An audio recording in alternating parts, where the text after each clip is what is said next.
Petroleum and Natural Gas Senior Staff Association of Nigeria, PENGASSAN, a trade union that represents middle and senior level staff in the oil and gas industry, says Dangote Refinery management has resisted unionization efforts since its inception and in so doing is violating workers' rights. The union also claims 800 Nigerian workers were laid off for showing interest in joining the union, replacing them with Indian workers. PENGASSAN therefore directed its members to lay down tools, thus cutting off gas supply to the Dangote Refinery, which hurts refineries' operations. But Dangote argues that the layoffs were part of a restructuring effort due to acts of sabotage and that it affected only a small number of workers. PENGASSAN insists the layoffs unjustifiably targeted staff suspected to be favoring union membership.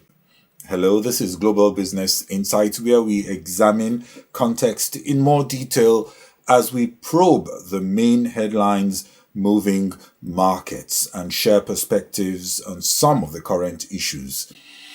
In a statement issued on Saturday, Dangote described the directive to proceed on strike today by PENGASSAN as a brazen display of lawlessness and criminality, warning that this could plunge Nigeria back into widespread fuel scarcity and disrupt the availability of key petroleum products, including petrol, aviation fuel, kerosene, diesel, and cooking gas.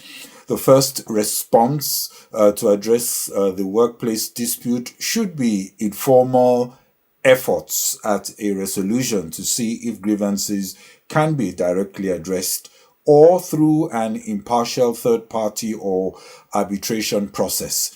Typically, a recognized trade union can only call for industrial action if disputes cannot be solved by informal negotiations or arbitration, and if there is a process where a majority of the members involved support the action with evidence to show that this majority was achieved.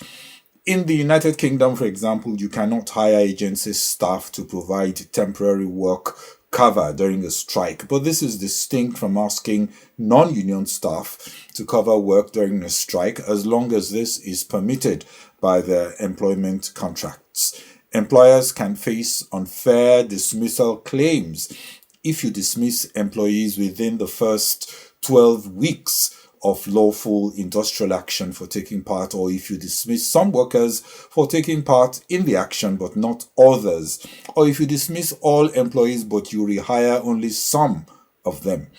If there is ground for suspecting a dismissal is linked to union activity, this can also expose to claims of unfair dismissal. Bringing in military or paramilitary intervention or even on supposedly justified grounds can be a trap. Intervention incidents with potential casualties can promote acute resentment against Dangote and support for strikers in what would be painted as a David and Goliath scenario. There is already strong public support for Dangote, given the succor citizens have received from improved supply of refined products. But unions, rightly or wrongly, are also perceived as the last bastion for vulnerable workers who need their rights protected. Trade unions enjoy statutory immunity in which they are protected from legal action, but only if the industrial action is lawful. There is no legal immunity for strikers or organizers who, for example, intentionally damage property, sabotage operations, or for trespassing. If the strike can be proven to be unlawful, unions lose all their protections. The law should be strictly followed. Both parties should perhaps be encouraged to use an independent mediation process if that has not yet been tried. Oil and gas players, like any other businessmen, do not want or need to be lectured on how to run their business. It has been tough navigating Nigeria's turbulent downstream, and many want Dangote supported. Dangote Petroleum Refinery also said that it has resumed selling petrol in Naira after a brief suspension due to crude supply constraints. This followed intervention by the chairman of the Naira for Crude Technical Committee. In most strikes, issues are driven mainly by historical grievance, social inequality, and the perception that a strong, dominant player can do better for its workers than it is doing, or treating unfairly a class of workers better than others. Other analysts will argue that PENGASSAN has a history of being used by powerful groups such as the depot owners to frustrate Dangote, or by disaffected political interests. A broader industrial challenge is the absence of competition, which drives intense distrust and suspicion of taking undue advantage. Unions also face structural threats, including increased employment of independent contractors and service contract staff, and lower oil prices and margins, which can affect conditions and terms of workers. Many would argue that unions need to push back to justify their existence and negotiate the best terms for workers facing some of these threats. With unions, you can win battles but lose the war. A thoughtful, independent mediation should be initiated, like I said, to immediately diffuse tensions. Common sense, of course, suggests any action that looks like taking sides should be avoided. Organizations are also becoming more proactively human-centric, strategizing to make unions unnecessary or to have a weak case to allure future membership. Unions, on the other hand, want to fight hard to keep their relevance in a different business model that dilutes the value they add. To more global business stories, still on the oil and gas industry, Occidental Petroleum is reported to be in talks to sell its OxyChem division in a deal expected to be worth at least $10 billion that would carve out one of the world's largest standalone petrochemical units. The Houston-based company has been steadily divesting assets in recent years in an effort to reduce its heavy debt load, which now stands at $24 billion. The company has in the past reduced its debt by $7.5 billion, helped by $4 billion of divestments since the start of 2024.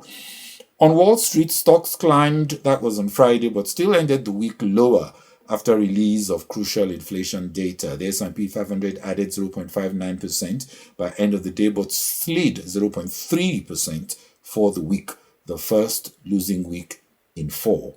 August's Personal Consumption Expenditures Price Index, that's the Federal Reserve's preferred inflation measure, showed that core inflation, a measure excluding food and energy costs, ran at a 2.9% rate, in line with forecasts. Also, in the US, Trump has summoned top congressional leaders from both parties to a White House meeting today as a deadline to avert a federal government shutdown looms. The meeting would include Senate Majority Leader John Thune, House Speaker Mike Johnson, Senate Minority Leader Chuck Schumer, and House Minority Leader Hakeem Jeffries.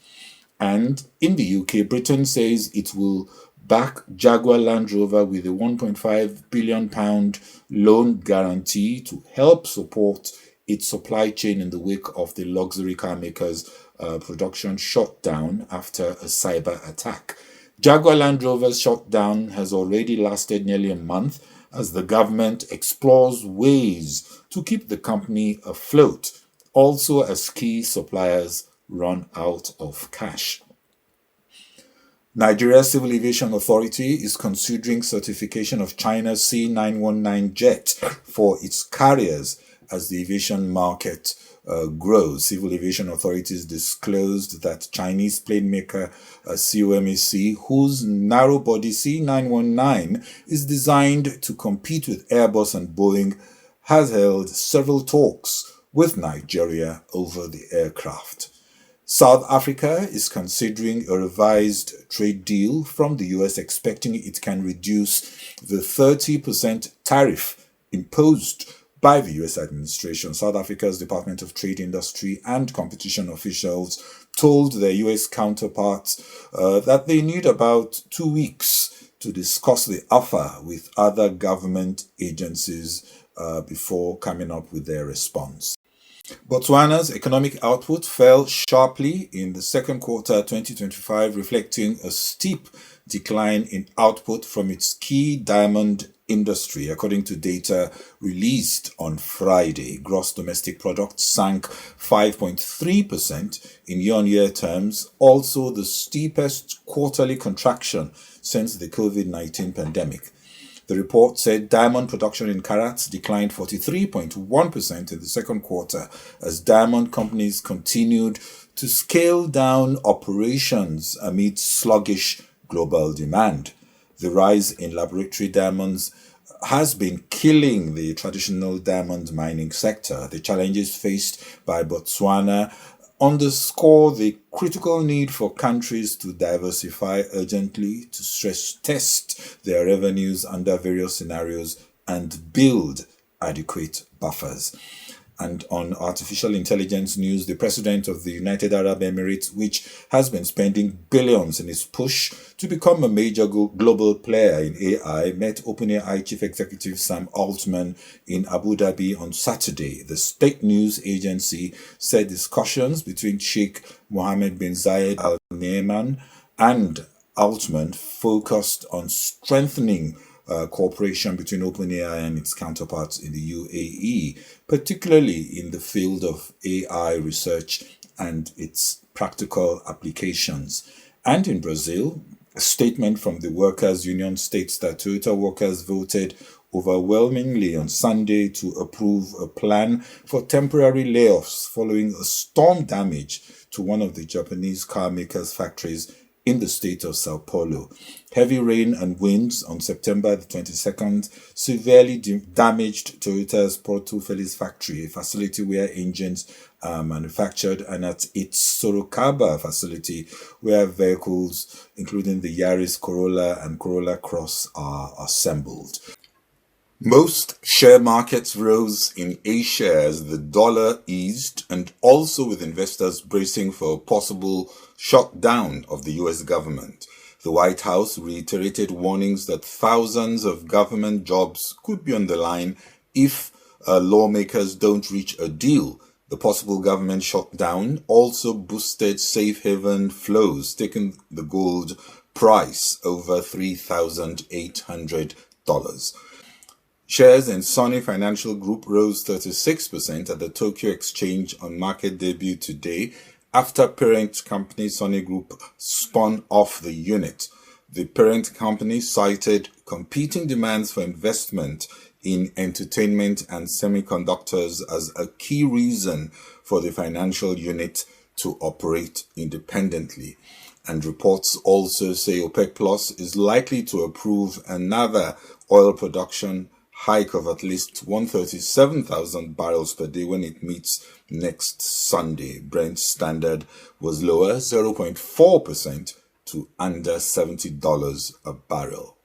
Well, that's all on this episode of Global Business Insights. This is Bode Ososami. Thanks